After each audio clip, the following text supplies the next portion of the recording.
Thank you for joining today's conversation on standards-based grading, an important issue in contemporary curriculum. Oh yes, grades. Just the word triggers emotions. We remember the excitement of running home to show off an A, or the anxiety of hiding a bad grade. Yale University introduced the modern idea of grades in the 17th century. Other universities followed suit in the 18th century, and secondary schools began adopting this system in the 19th and 20th centuries. These grades began as a measurement of prestige, either individual students or their families, but developed into the A, B, C, D, F scale that we all know today.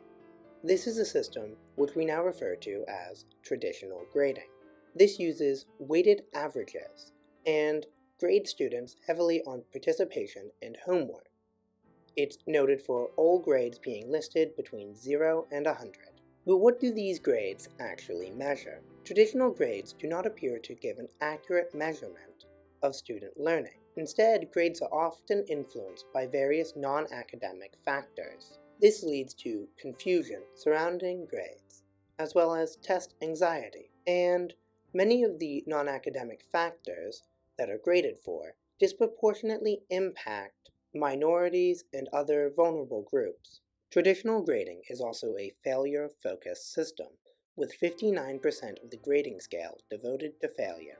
For these reasons, the traditional grading system has failed our students. Do we have any alternative to traditional grading?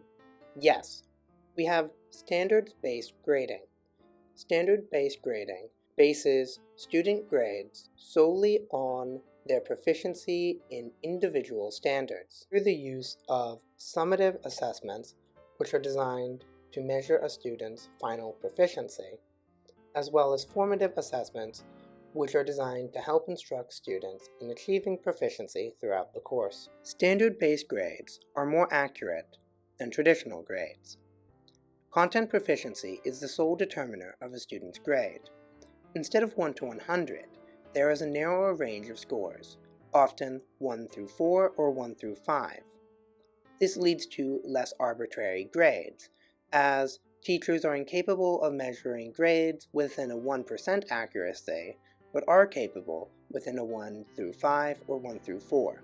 This also reduces the impacts of test anxiety, which disproportionately harm female students. Standards-based grading is better for course structure. Grades fit more clearly into the structure of a course, and courses can even be designed backwards, beginning with summative assessments or standards, and having students work towards them. Students can easily understand their grades, and courses are more likely to follow the standards that they are supposed to implement. Why standards-based grades? Traditional grades are failing. Standards-based grades are more accurate, and standard-based grades work better with curriculum. So, does any of this really matter for middle grade social studies education? Yes, absolutely. Standards-based grading encourages curriculum to follow standards, and it is more just and equitable for students. Take 7th grade social studies, for example. The North Carolina Department of Public Instruction divides its standards into 6 equally important lenses. These are inquiry, behavioral science, civics and government, economics, geography, and history.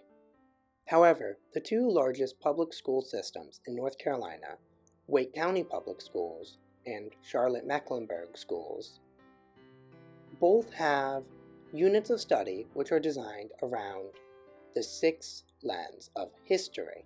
Wake County has 11 units, and Charlotte-Mecklenburg has 8, and both of these sets of units read as a timeline of the history that the course is supposed to be studying. Well, the NCDPI does call for these lenses to be woven together and not taught individually. This clearly positions history as the primary lens and leaves the other ones as mere supplements, as opposed to the equal parts of the curriculum which they are. Standards-based grading would encourage school districts to create curriculums which adequately met all of the lenses of the social studies curriculum, as opposed to shoving them in to a history course. Standards-based grading is more just and equitable for students. It provides more accurate grades. It does not penalize for non-academic reasons.